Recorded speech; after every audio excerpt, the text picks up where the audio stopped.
Welcome everyone to the episode of the Definitive Crusade. Happy New Year! To help bring in 2024, we have the ninth. Happy New Year! Oh my God! I was a little loud. It's cool. It's obviously new year, new you. Yeah, I decided to clean up a bit. The beard was getting Yeah. kind of long. Okay. It was getting kind of scruffy. So decided to lop it off. Fair enough. And Freyja is not with us this week for she's feeling unwell. Freyja, get well soon. Very much so. We have a returner. It is none other than the random dude, Josh. Happy New Year! And to round it all back out. Yes, he comes in. I had to. I mean, Johnny started, then Matthew did it, and I was like, oh, Yeah. You had to. I would be in the wrong if I didn't jump in. True that. Did you both have a good Christmas, New Year break? It was good. Christmas Right. got to hang out with some family. Got to be sick all through New Year's. It was great. We won't give the viewers that. No. I already told you guys before. Yeah. We don't need to see the pictures. Thank you very much. Are you sure? I took so many of my trash. No. I'm about to break my resolution for the year. No, you're not. No, You're not. Just keep it. Did anyone make any New Year's resolutions? I'll give you mine first off. As I mentioned, I think a pod ago or even so, my New Year's resolution, at least for the Definitive Crusade, is to lay off Matthew with the Jason Todd jokes because it is his favorite character, and I wouldn't like if everyone started taking the mickey out of Steph Brown all the time. Wait a minute, you all do that anyway, but still, British Reserve and all that. I will. That's my New Year's resolution. Get off Jason Todd's back. I appreciate that. You're welcome. Josh? So mine, funny enough, is actually not comics related. Okay. I actually want to go back and replay all the Halo campaigns. That sounds like hard work. Especially on Legendary. Yeah. I have something similar. It's not a resolution, but they're remastering the God of War series for PS5. I don't play enough games to get PS5. So I was gonna say you're still running what, PS2? PS3. No. He's a learning man. He's at least up to PS3 now. I have a PS3 and a PS4 next to each other, so I have a PS7. Oh, okay. He's in the future. So then that means I have an Xbox Series 360. That's just the degrees how much time the circle goes round. Yeah. Sorry. Yeah. That's how quick the fan has to go down to say keep it cool. Mm-hmm. It doesn't sound like a jet engine like the PS5. I wouldn't know. I haven't got a PS5. It doesn't sound that bad. I don't honestly. I think I've told you guys before. I own 4 games. 3 of them have the word Batman and Arkham in the title, and the other one's a Madden's game. That's it. That's as good as it gets from me. Sorry. That's back when Madden games were actually fun. I'm still playing 16, so don't tell somebody bought me 24 for my birthday. It's going back to the store. Don't tell anyone. I won't. My lips are sealed. Excellent. Thank God. Guess what? It Uh, anyway. So my New Year's resolution for the year is also not comics related, but it is content related. Okay. As you all know, I make content on other channels, and the goal is to put out more content on my TikTok and Twitch and YouTube. Is just to be able to do more. This previous year, especially in the last few months, I had been very lacking in my content creation. Just the will hasn't really been there. So jumping into the new year, wanting to get back into doing more there. Maybe do stuff with more creators. Maybe even attend events with people. So, do you know when we talk about content? I think that's a really good point you bring up, because we all do this sort of thing. We all do pods. We all have our own little things going on. Do you find, and I think this leads back to some of the books that we're going to probably look at today, if not in the future. Do you not find, though, that for us to produce content on, whether it be gaming, whether it be D&D, whether it be whatever that we do, then Magic the Gathering, or whatever it is that we like to, don't you think that we ourselves need to be inspired? Because if absolutely. They're not getting us excited about the products, how can we do a podcast where we sit around going, yay, it's great, when really we think, It gets rough after a while, especially if you're just faking it over and over and over again, faking that excitement. You get burnt out. Well, I'm not saying I do that, although I wouldn't watch the MPP show for a while. I think, at least for me, when it comes to content creation and like what we do, what really makes it fun for me is not obviously the books that we talk about, or in my case, like all the Magic the Gathering stuff or the Dr. Pepper stuff. It's being able to hang out with my friends, being able to just shoot the shit with my friends and talk about something that we have in common. Yeah, that's really what kind of inspires me. It's the content is just the extra pizzazz, if you will. Talking about the things that we like. Yeah. Cool. I would definitely say it's probably, and Matthew, you could probably correct me if I'm wrong, but I feel like trying to do it by yourself and not having additional people is a lot more difficult. It's like, shit, what am I going to come up with now that's original? Yep. But if you have someone else or a group to bounce ideas off of or bounce conversation off of, like what we're doing, it's a lot easier for it to be genuine. That's a really good call. This morning when I said to my wife, we're doing the pod at a different time recording wise, and she goes, what happens if they don't turn up? You have to do it by yourself. And that is one of my fears, that nobody turns up to show up, and it's just me talking about 4 comic books. I'm like, oh. But to kind of go with Josh on this one, there were times when I start doing this show on a Sunday, I'm kind of thinking to myself, oh man, the books haven't got me. I feel pants. It's going to be terrible. And yet we have the best time. And I come off the show feeling so elevated. It's absolutely great. So I agree with that wholeheartedly. It's always nice to be able to work with others. On my TikToks, a lot of the time it's myself, and this is something I've stated on my channel a while back, where like it's really hard to continue making content by myself, and so I've tried to invite other people, and it hasn't really worked out to where other people could come in and work with me or do it. It's circumstances I can understand. I get that. But, and I suppose we're lucky on here because we have so many contributors that we can rotate round and we still have the show. So, So it's definitely a lot more difficult when you're by yourself, other than like right now, whenever you're just able to talk to somebody. That's why I really like my Twitch. Touch someone. I really like my Twitch. I love streaming just because when people come into chat, I'm able to just bounce and talk to chat instead of just game. Good call. Right. Let's get going, shall we? First 4 books of the new year.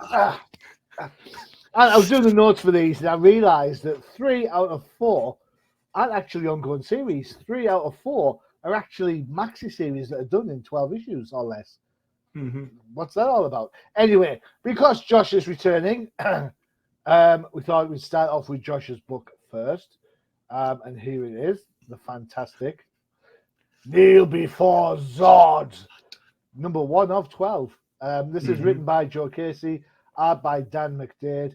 David Barron is on colors, and Troy Patiri is on letters.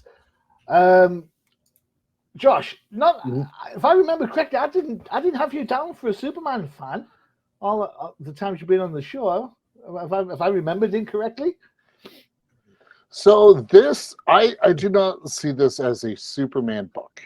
This is a General Zod book. Kneel Before Zod. This, I do find it funny because I was thinking about this beforehand. every 4 years here in the States, we have our presidential elections, stuff like that, and you'll always see the meme of voting is irrelevant, kneel before Zod. So the fact that this comes out in 2024, I got a kick out of it. Okay, cool.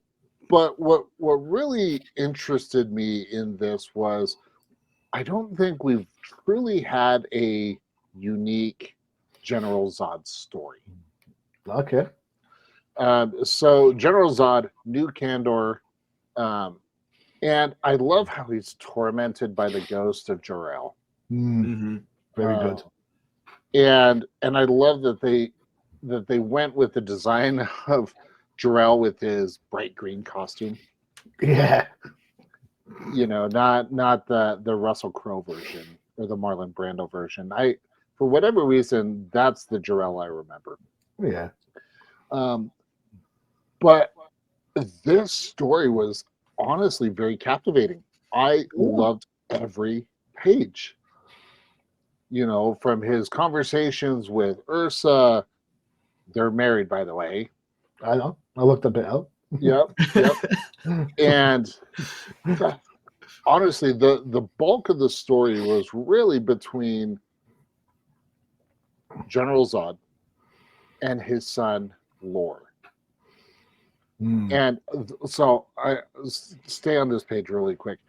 Yeah, so Lore is take Damian Wayne and crank it up 100 times in intensity and ferociousness. That is Lore Zod. And they're having this conversation. Lore is really like hell-bent on using this weapon that they have. And General Zod is like, you don't get it. And Lore Zod, like, keep pushing the buttons as any child does, and finally decides to use his heat vision and burns an S right into Zod's chest.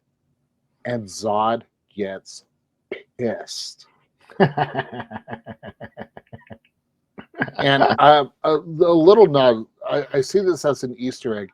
The type of S that he burns is the original style of Superman's logo from when Superman was created. So I thought that was really a cool nod. Yeah. To the Superman legacy. A cool nod for Zod. Oh, it was started. Cool nod for Zod. No jokes about Jason Todd. Hey, a couple more bars. We got a freaking rap, my guys. Let's go. But Zod really, his parenting skills, I would say, are not ideal. But he parents Lore in such a way, and the horrible side of me, I laughed when Zod said he would not be disrespected, and just boom, just backhands Lore. Well, you know, I've written on my notes that this is an old school book. The art reminds me of old school DC, especially with the Jor-El stuff. Yeah. But you're absolutely right. This is old school parenting.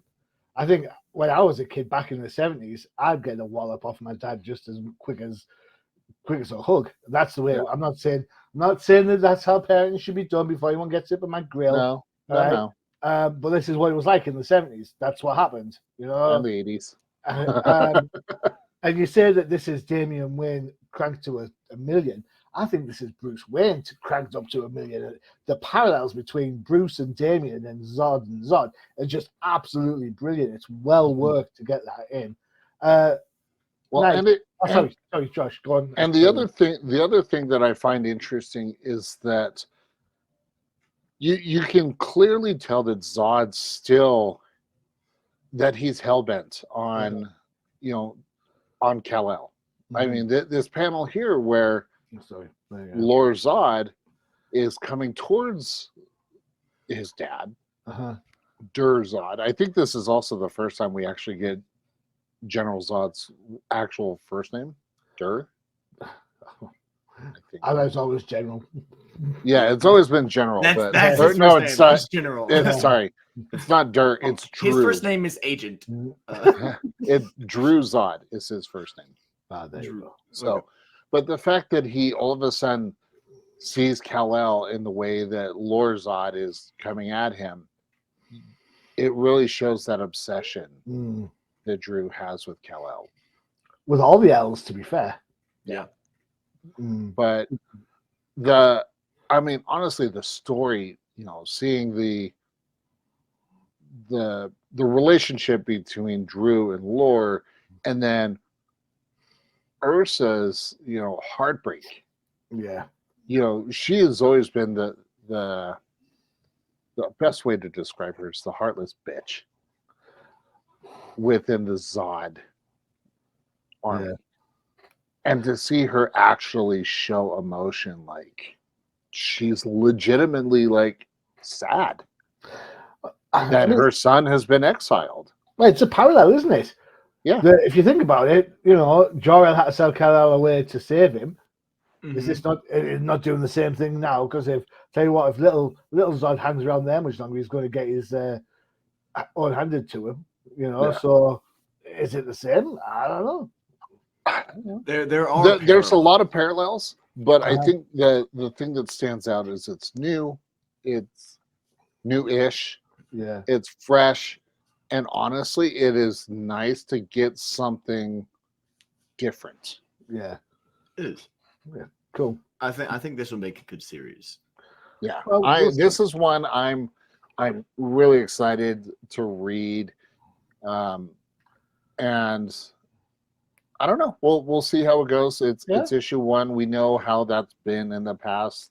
Well, we'll see. But there's high hope. I personally thought the Kuns had added in at the end just, I don't know, it detracted from the main thrust of the story. Matthew, what do you think of this book? Because we've been seeing a lot of Superman recently. In Superman Lost, and of course the Justice League versus Godzilla versus King Kong. So we're getting yet another super tinged book. I'm hoping that it stays on Zod, right? Yeah. Because it can very easily, like, this book be focused on Zod and setting up a story, and then like the next book be like, now what's going on Earth with Superman? And then flip over there. I hope they don't do that. I hope we continue to focus on Zod and his story he's doing with Kandor. He's trying to revive Kandor and fill it with Kryptonians. What are they called? The Kuns. The Kuns, yeah. They space pirates. They come in and he's like, how dare you step foot on my planet, and just decimates them. The council then questioning him now because they're like, you allow Kuns to land the planet? It's interesting. There are several different story beats that I think are kind of cool. One Josh mentioned with Lore and his mother. Ursa. Ursa, thank you. Mind blanked. Having a mother-son relationship and it actually show. It was pretty cool. Even the panel where he sends him away, like he tells Lore, "You are no longer welcome here," and Lore flies off. Him looking at his son as he flies off, showing that there is some still connection there. That Zod may be thinking like, I hope he does all right. And then, but it's that internal, I hope he does all right, but I'm not going to let him know that. It's interesting. Also, has Zod always had that facial hair? No, he goes. He shaves it just the way you do. Okay. Which is Matthew Knight's school of manscoping. All right. That's you have to subscribe to my Patreon to get on that. That's OnlyFans. You guys have OnlyFans over there, right? I don't.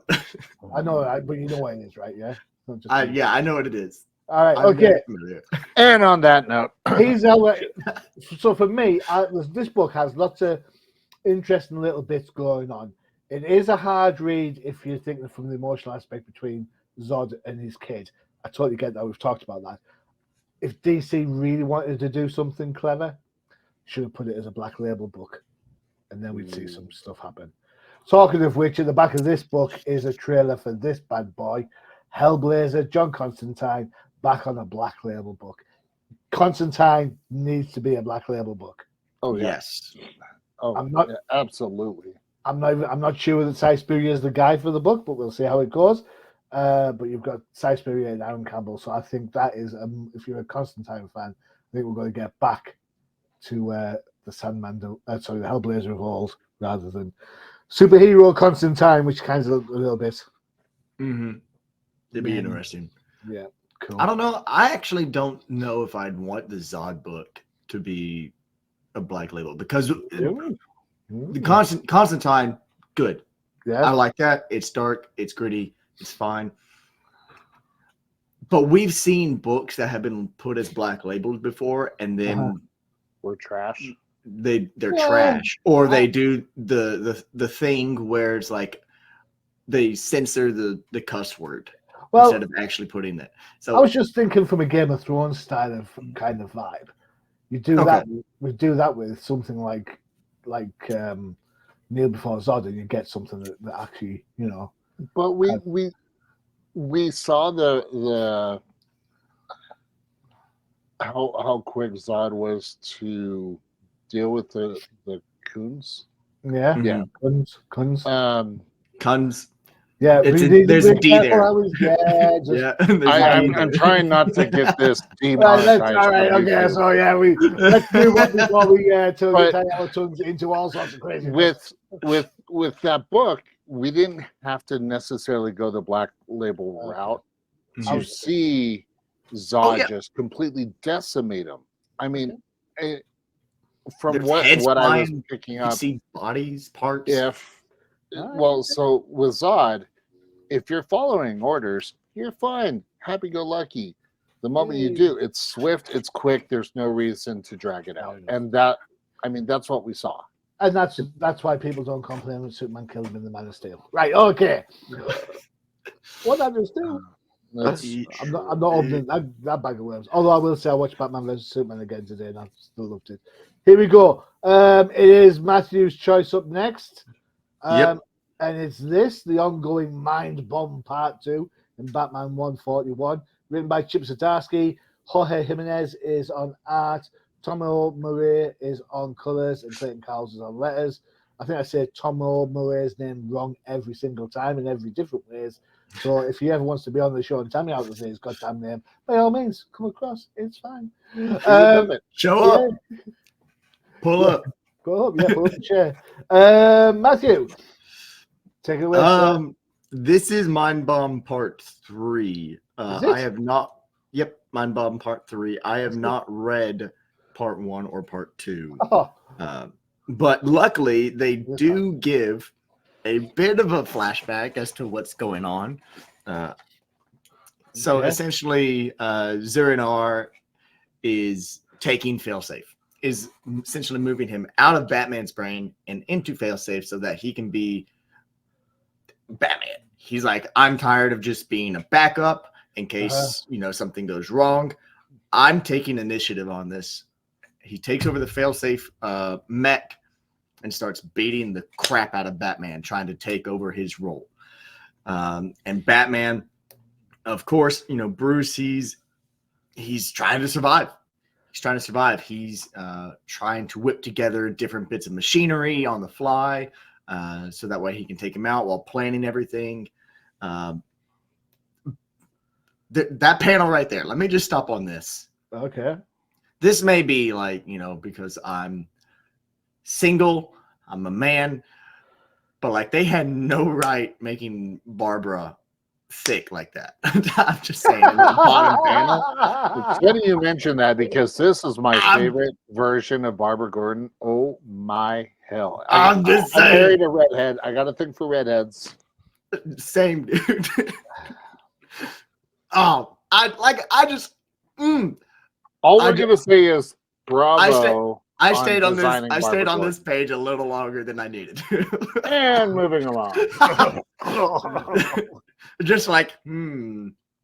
And like the Broncos season, Moving on to the on. next. Well, I but was still- but there's no fishnets. Do Barbara- not Barbara- toy with my emotions. Anyways, but still, we flash back over to Batman fighting with Zur. He goes into a little bit of a hideout, sets things up, pulls out these energy blades, the wrist blades that he's trying to cut Failsafe or Zur with, but it's not working. It's not working, and he ends up knocking Bruce out. I'm kind of skimming through a lot of this because a lot of it is the fight between Zur and Bruce. So there's not as much story and lore that I think I the can story go into. happened in the previous one. To be fair, this is definitely the culmination of the kind of setup for this. But yep. Yeah. But Zur knocks out Bruce, and he wakes up in a prison, trying to figure out exactly where he is, which he's met with the "Good morning, sunshine." And it pans over to Joker, who is in a body brace, apparently having gotten the crap knocked out of him. He says, so nice of you to finally join us. He put me through the ringer, he did, your little secret Batman, your little Zurin R, which is crazy that Joker says his name, showing that he knows about Zur. He knows about something that Bruce has done in the past. And now in the next issue, we're going to get another lore dump from the Joker explaining how he knows about Batman's backups.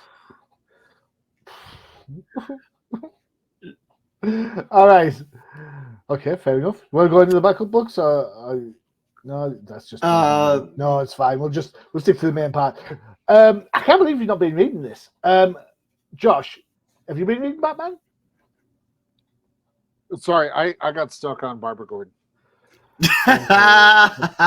Fair. No, so fair. You know what? I was just thinking there. I was just thinking something like, man, I wish Freyja was here. But then I'd think Freyja would say exactly the same thing. So, hey-oh. So, as I was reading it before I got to Barbara, my first thought was, why in the hell did they make it look like Bruce is running like Ezra Miller's Flash when he's running out of the cabin? Keep going. Backwards. Nope. Sorry. There. That. Oh, you went too far. Yep. That one? Nope. One more. After he jumped. No. Well, there's that one, but that's when he gasses that panel at the top. The very upright. Just that kind of threw me off a little bit. I don't know about you guys, but is it weird seeing Batman without a cape? I'm all right with it, funny enough. I know I'm the Batman Beyond guy. Shway. I'd be used to it, but seeing Bruce Wayne not with the cape on, I don't know. It threw me off. I understand what's going on, but this is definitely an action-packed, not that kind of action-packed issue. I like the idea. Yeah, we couldn't cover it on this channel if it was that. Yeah. That's for Comic Crusaders After Dark. That's for Comic Crusaders fans. That's the Black Label Comic Crusaders. Oh no. Okay, let's stop. I hate mentioning anything about Barbara now. Anywho, no, honestly, this is a fun read. I will definitely have to go back and read the first two. Okay, cool. Just to get caught up. But I mean, it's a Batman book. You're gonna get action. You're gonna get a lot of kabooms, and yeah, honestly, it was a fun read. And it is fun. So and the artwork is bang on. Yeah, bang on. Really well done in this. So here we go. Here's my thoughts, and you guys won't be able to help me with this if you haven't been reading the book previously. Didn't we say this a little while ago? Didn't Failsafe chase Bruce all around the world, then get him to the moon, and then throw him out into space, and then he flew from space all the way to land on the North Pole? Haven't we seen Failsafe chase Bruce already? What If is so, it with why am the- I reading this again? It's like, oh my God. Hold on. What is yeah. it with DC's obsession with the bad guys fighting the hero on the moon? Didn't we get that in Superman 4 with Nuclear Man? Look, I'm gonna just say that we don't have Bruce surviving orbital re-entry in this issue, so it's already leagues better. I'm also a little bit confused about something. I'm a little bit confused about this. Here's where I'm at. Are you ready? Failsafe won't kill bad guys because he was created to take Batman down when Batman kills. That was the whole purpose of the first Failsafe story. Got you. Cool. Mm-hmm. The last 2 issues of this run, the Mind Bomb, Zur-En-Arrh has actually turned around and said that he was willing to kill people, even intimating that he had killed the Joker. All right. So then, now that Zur-En-Arrh is in Failsafe's body, why didn't you just kill Bruce? Because obviously he wants to kill Bruce. Bruce's survival doesn't mean anything to Zur, because Zur now lives separate from Bruce. If Bruce dies, then Zur dies. I get it. But Bruce dies when Zur's not there, then Zur's fine. And then there's a whole bait and switch of the fact that he didn't actually kill the Joker in the first place. Now, I know it sounds like I'm getting agitated about this book, but I'll tell you this now. For the first time in ages, I have gone down to my local comic book store and I have picked this book up on New Comic Book Day just so I could read what was going on.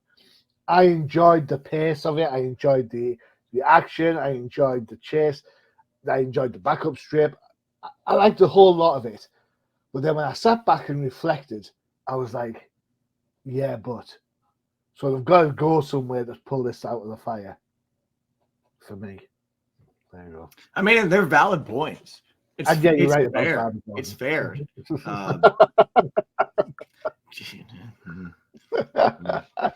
Just saying. And I'm just saying. All right, time for a break before we move into our last 2 books. Where shall we go? You know what? In honor of her not being here, Freyja, we love you always. Check it out. It's K-Pop Cosmos.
There we have it, K-Pop Cosmos. Matthew, before you get too excited dancing along to this, Look, maybe you should have a conversation with Josh and find out what we did to the professor when he used to dance along. Oh, I know very well about the Professor's Happy Dance. You don't need to tell me about what happened to the professor when he was dancing. I know. I would know because I'm the one that recorded it. I know that. He needs to know that when he's doing his little dance off screen, we could be recording it for later use. That's true. That's true. And then you never know, Mrs. H could do the voiceover. Want to know why Knight is so happy? Not Barbara Gordon. No, it is. Oh my God! All right. Again, Freyja, this is what happens when you leave it with just the voice. By the way, again, a shout out to Mrs. Hughes for such an awesome job on the voiceover on the No Price podcast ad. Or no, it was the Old Timers Comic Book Show. Where the comics are old, but the hosts aren't. Yeah. I got my professor shows mixed up. But yeah, shout out to Mrs. Hughes for an awesome job on the voiceover on that. We have to get to do some more, I think. All right, next up is one of my choices. And we had a look at this book a little while ago, back when it was Lost in Time. It made absolutely no sense whatsoever. This is kind of a bit of I suppose, a re-entry book. It's Green Arrow 7 of 12. Mm-hmm. So you're halfway through now, so we'll see what's going on with this. Written by Joshua Williamson, Carmine Di Giandomenico is on art along with Trevor Hairsine. Romuald Fajardo Jr. is on colours, and Troy Patiri again is on letters. Troy is getting more work than Clayton Cowles, it seems. Who'd have thunk? Or maybe it's just the book we're picking. Who knows? Who knows? Josh, Green Arrow, been through the time stream. Roy has been captured by Waller. He doesn't know what's going on, so he decides to enlist the help of the Justice League. Only to find out that the Justice League is no more. What do you think of this book? Okay, so this cover is a bait and switch. Because? So you have Green Arrow there, and the rest of the Justice League are all smiling. Even Batman's kind of is. And they're all happy to see him. That is the only page in the entire book. Hey, Neil before Zod, 2023. That is the only time we actually see everyone really happy to see him back, because the rest of the book is not. No one cares. Well, like, I felt so bad for Oliver in this book. He was like, "Hey, I'm back, like happy to be back," and then, woof. Like honestly, that panel right there. Where the hell is the Justice League? Like, that sums up the entire book. It really does. I mean, he goes and talks to every member of the Justice League, and they're like, we just thought we'd do something new. Yeah. We thought we'd do something new. We thought we'd do this. We thought we'd do that. And poor Oliver's just like, what the hell? Yeah. I even was fitting the bill when Bruce didn't want to, and this is what I get. Like, what the hell? Yeah. Like, I don't know. I felt so bad for Green Arrow in this. It was just, and I know that. Was most of them, you know, when they see him, yeah, they're kind of busy doing, but still, when they talk to him, they're still dismissive of him. He's just been lost in the time stream for who knows how long, and then they're just like, "Oh, hey." True points. That would be like the way I would liken this is, I come back to the Definitive Crusade, and Johnny's like, "Hey, Josh, Sup?" Matthew's like, Sup? "What?" Freya's like, You left? "You again?" Al would even be on the show. And be like, I wouldn't even get a whippa. It would be like, what? So that, I felt bad for Ollie in this. I'm glad that at least Hal was somewhat supportive. They share a color combination. This is a wordy book, very very wordy, but it was a necessary wordy. It's setting up the next arc, isn't it? So it has to. Yeah. We've done the time stream, Green Arrow. We're done with that. Move on to the next. Yeah. Cool. So honestly, I didn't mind it. The fact that it actually was able to pull at the heartstrings means a job well done on the reading, on the writing.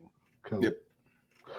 I think if a book can really connect with you in that way, then you've done a good job. I mean, it did that with Neil Before Zod. It did it with this one. So, job well done. Cool. Excellent. Matthew, your take on Green Arrow. I share the same opinion as Josh. They're all just kind of dismissive of him as coming back, and he's trying to find Roy, and he's just he talks with Wonder Woman, I want to say it is, where he's like, "Hey, look, I'm trying to find Waller. Has anybody heard anything?" Well, there's a reason why she's called the Wall. Yeah. We don't even know when she came back. Okay, cool.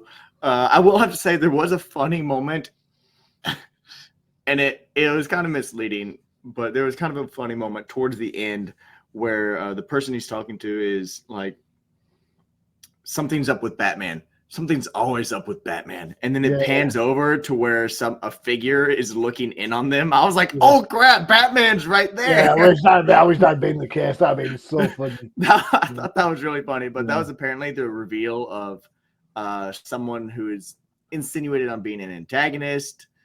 It was I just thought it was really funny.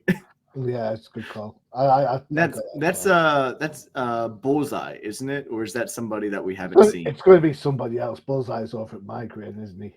He's a Migraine character, Bullseye. He is. Bullseye is a Migraine. Daredevil. Yeah. That's right. I enjoyed the book. I'm glad that we've had this issue, to be honest. The time travel shenanigans for a character that's so grounded in a sense of reality. I mean, it's right. It throws bows and arrows, for Christ's sakes. It's not exactly, it's not very cosmic, is it, when you think about it? So I think getting back to basics is a good call for him. I didn't mind the art, Carmine's art, but Trevor Airsine's art is gorgeous. If you know your Valiant stuff, he was on Unity for a while at Valiant. And he just has some really nice line work. It's quite gritty in places. I think he also did a lot of work on not DC Vampires. What's the other one? Deceased. I think he did a lot of work on Deceased. So he's got game when it comes to our characters. A couple of things that I will say after all the zaniness of time travel, I didn't even mind this. The dreaded 9-panel page that I hate so much. I was like, I got to thinking about that, like, oh, John is going to hate that. But then as I was reading through, it really showed, it was like Oliver, going through talking to everybody, her Wonder Woman's direction. Yeah. And it was short, sweet, and to the point. Yeah. It wasn't 9 panels of the same person talking to you. It was well put in. This is how a 9-panel page should be done, if at all. I mean, I'm a little bit disappointed. I mean, some of the faces are a little bit unfinished, but that's kind of like a trend going on in that at the moment. Zatanna is in her Justice League Dark stuff, not the fishnets she's been sporting in the recent Nightmare run or the run where she's with Santa Claus and Batman. But she has a lot going on. I don't care. I don't care. She has to have some kind of leg protection. Stenhiffs. That's what I'm saying. Interesting that Wonder Woman's still getting chased by the military, which links back to her continuity. At the moment, she's persona non grata in the States because of Amazonian nature. The book tries hard to get its continuity right. I'm not sure it does wholeheartedly, but I like Green Arrow. I like him as a character, or as my wife says, Ara. I have to say Ara, Green Arrow for my accent. Green Arrow. Ara. Like Jarrah, and Jarrow is a place up here. So, gotcha. So I like that. I buy Green Arrow. I buy this book. And, do I wish I had more of his supporting cast in having an impact on his life? Yeah, I do. But generally speaking, yeah, good run, good little read. I thought I enjoyed it. I think having Hal Jordan be the one that's actually taking time to talk to Green Arrow. Yeah. Green guys. That interaction I think was the best. Josh, I wholeheartedly agree with you. For me, the only time Hal Jordan is a decent character is when he's hanging out with Oliver. Other time, after the night, he's just such a douche all the time. Well, now he's got a kid, Greenie. I'm not even getting involved in that. Matthew, you're laughing. Would you like to add? Nope, we're good. Okay, fine. Okay. It's like some sort On of that quiz. note, On that note, right up for our final book is a book we've looked at a couple of times already, and I think this book is kind of one of those like just sitting under the radar, waiting to be very, very good. I think it's one of those books that kind of you can see the quality with and without it, and why not? It's just a Society of America, number 8 of 12. This one, so not long to go now. Written by Jeff Johns. Art by Michael Janin, who we'll remember was on Batman for ages.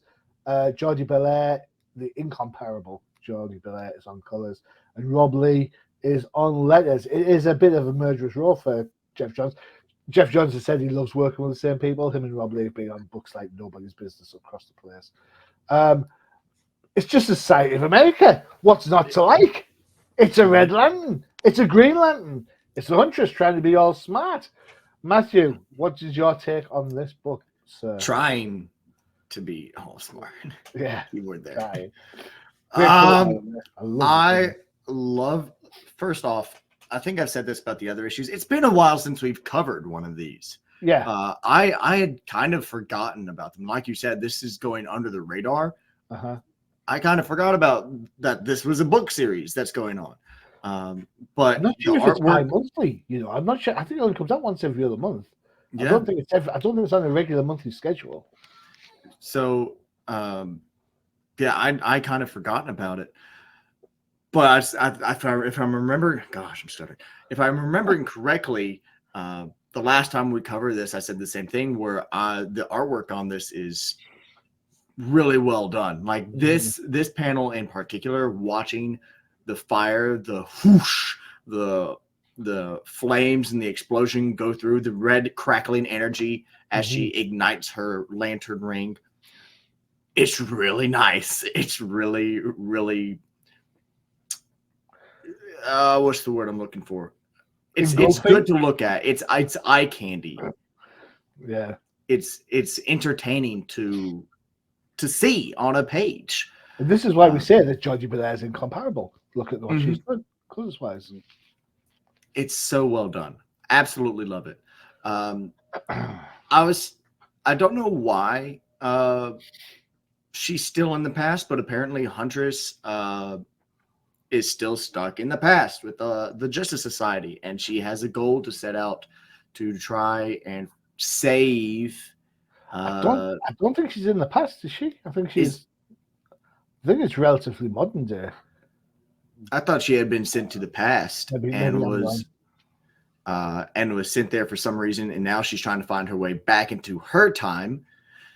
And the only way she can do that, as she surmises and kind of gives in this issue, is that there are people who she has to protect and make sure actually live in order to set things right in her timeline and to make it back. But still, beautiful artwork. The storyline is Red Lantern is breaking into a facility to try to find her father, Ruby Sokov, and the previous Red Lantern.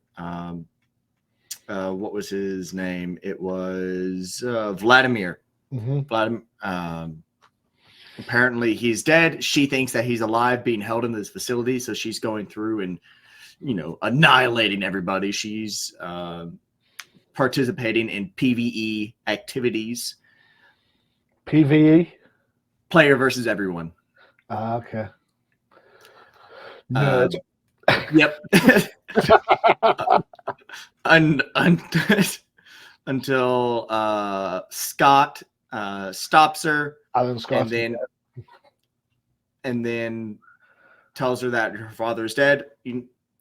Let's go for a drink. We'll talk. And so goes for a drink. There's a lot going on. There's a lot going on that I'm trying to remember from previous books and put in for this one, but it's really nice. It's really nice. Yeah. It's a really nice book. At the very end, the Legionnaire shows up. 9 panels. Oh. 9 panels. So there's an example of when 9 panel pages is no bueno. Yep. The no-brainer. Yeah. Mal. Yeah, and then the Legionnaire turns up as well. Excellent. Cool. There is a lot going on. There is time travel involved. I genuinely thought that she'd saved the past, and she's trying to make sure her timeline comes to fruition. Her timeline is like the future, not the present, because in her future, Bats is already dead and all that sort of stuff. Yeah. So it's interesting. I wonder who that is that Cinders behind him, or is it Shadow? I think it's a shadow. Yeah, cool. Which it's a nice touch if it is. Yeah, definitely. I like this book. I like the whole series. I prefer Justice Society over Justice League, if I'm honest. Josh, your take on this book? I really liked it. I don't know about you guys, but I think I prefer the Alan Scott Lantern over Hal Jordan. Oh yeah. To be fair, I prefer any Lantern over Hal Jordan. Okay, we know you love Jessica Cruz. We would love to Jessica Cruz is a great character. Yeah, where the hell given she her gone? due diligence, we know this. Oh, all right, okay, sorry. But that being said, I like the idea of the Golden Age heroes in a modern take. Yeah. Between Alan Scott and Jay Garrick. And obviously Huntress as well. I love that Golden Age brought into the present. Good. But again, shout out to Jordi Belair. Gorgeous. I mean, really capturing that mono red. It's so good. Phenomenal job. Absolutely phenomenal job. The billowing of the smoke behind her as she walks away, the shadows. It's. I also, which one do I really like? I like the bullet. The bullet zipping around. Like, you know what that reminded me of? Don't you dare say it. Don't you dare say it. Yondu. John whistling. No, Dark Side's Omega Beam. Oh yeah. That too. Yeah. My first thought was Yondu from migraines. All I know is 13th Crusader better be making a note in my file that's what that reminded me of. Yeah. That's a positive note in my file for the 13th Crusader. Yeah. No comment. No comment. I'll be sorry to see this book end. I get it's got a shelf life, but when you think about the people involved in it, Jeff Johns, it's good to see him move away from these big event books that promise so much, like the Three Jokers, the Doomsday Clock. They don't always pack the punch that they say they're going to. Instead, taking on something which he's intimately familiar with because he used to write Justice Society back in the day. And now you're getting this kind of convoluted, clever story that's just, as I said at the start of this, it's kind of just flying below the radar. I would be interested to see if this ties in to what's happening in the Alan Scott book that's set in the past. Are the continuities going to merge so that they actually make one whole? As long as we don't have a flashpoint moment and have to have the Flash reset everything. Oh, God damn it, Barry. That's not hopeful there. That's not hopeful at all. No. Cool. Kind of resets. Well, they happen all the time, man. I know. Soft resets. I know they Soft do. resets. Thank you. Damn it, Barry. So there you go. 4 books. 2 from the current runs, 2 from Christmas week, which you might have missed because, who goes to the comic book store when you've got Christmas money to spend? Oh, well, that's why you go to the comic book store. Yeah, you so get Christmas money. On that note, Forbidden Planet, hurry up and get the McFarlane Batman and Robin figures in. I want my Batgirl. Thank you. Oh, man. At least I'm right. So, 2024 promises more Batman, more Joker, and more of everything else. See how things plan out later this year with us on the Definitive Crusade. Josh, it's been an absolute pleasure having you here. Yeah, it was fun. Yeah, excellent. Matthew? Glad to be here, as always. I'm starting the New Year's out strong with the boys. Let's go! Power poses. Don't look at me like that. My team's still in the playoffs, so whatever. Yeah, get wrecked. In the words of the legendary The Machine, oh my god. Is that what I sound like? Oh my god. Oh my god. Oh my god. Don't forget to check out the UCPN for all your favorite shows, including the Old Timers Comic Book Show, where the hosts are old and the comics are. Josh, you have stuff coming up? Well, we've got stuff coming up with the not part of UCPN, Good. but with the EDH brothers. Check it out if you love Magic the Gathering. Okay. We got some fun stuff coming up. Cool. Matthew?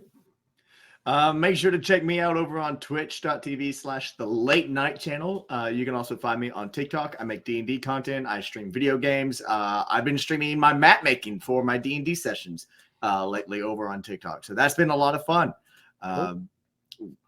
Definitely go check it out. And OnlyFans. No. We love Barbara Gordon. Yeah. Dead serious. I do not participate in OnlyFans. Fair enough. My father would slaughter me. Okay, fair enough. Fair point. All right. That's it for another show. All right. So, gentlemen, it's been an absolute blast. I've been your host, Johnny Machine Hughes, and as always, adios. Bye-bye.